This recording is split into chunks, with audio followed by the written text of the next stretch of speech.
Marketing implications of brand awareness.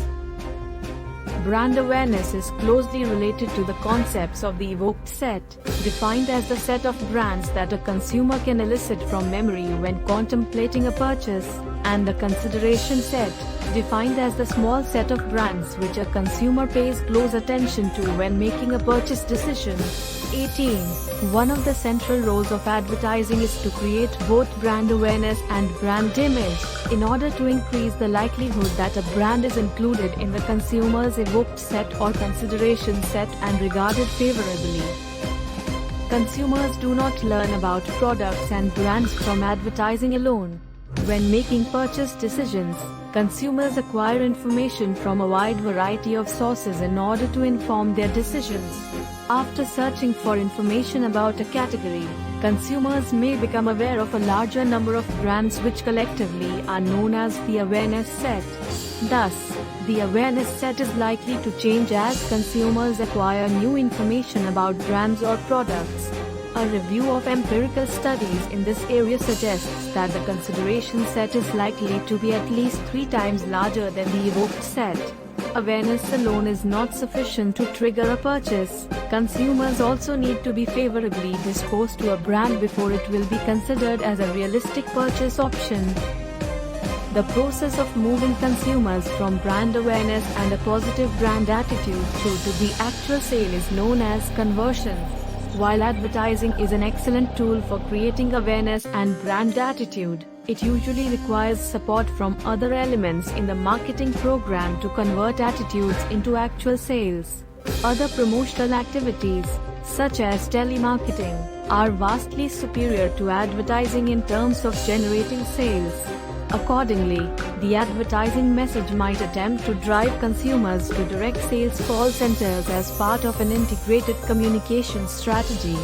Many different techniques can be used to convert interest into sales, including special price offers, special promotional offers, attractive trade-in terms or guarantees.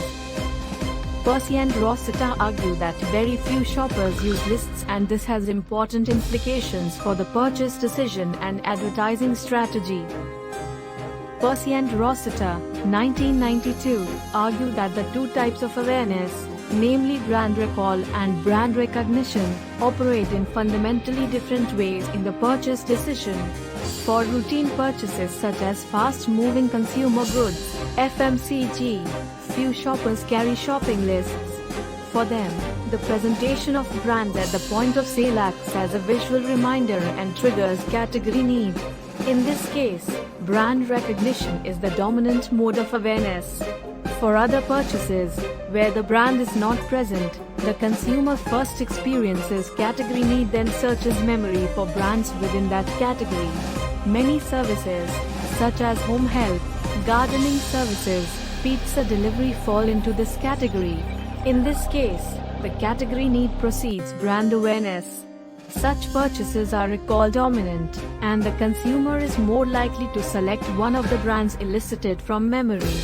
When brand recall is dominant, it is not necessary for consumers to like the advertisement, but they must like the brand.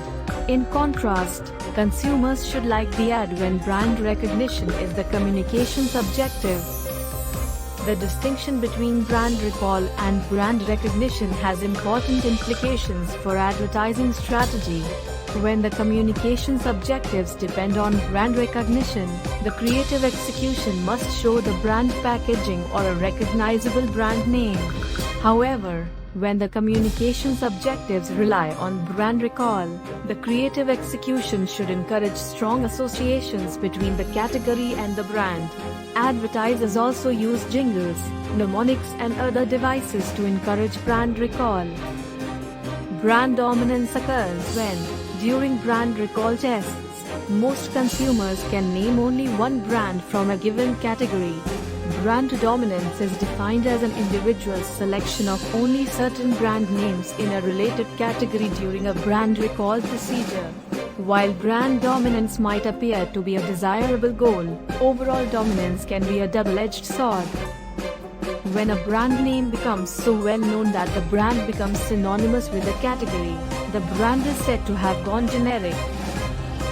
A brand name that is well known to the majority of people or households is called a household name and may be an indicator of brand success. Occasionally, a brand can become so successful that the brand becomes synonymous with the category. For example, British people often talk about hoovering the house when they actually mean vacuuming the house. Hoover is a brand name / when this happens, the brand name is said to have gone generic. Examples of brands becoming generic abound: Kleenex, Sellotape, Nescafe, Aspirin, and Panadol. When a brand goes generic, it can present a marketing problem because when the consumer requests a named brand at the retail outlet, they may be supplied with a competing brand. For example, if a person enters a bar and requests a rum and coke, the bartender may interpret that to mean a hoovering the house, paving the way for the outlet to supply a cheaper alternative mixer. In such a scenario, the Coca-Cola company is the ultimate loser because it does not get the sale.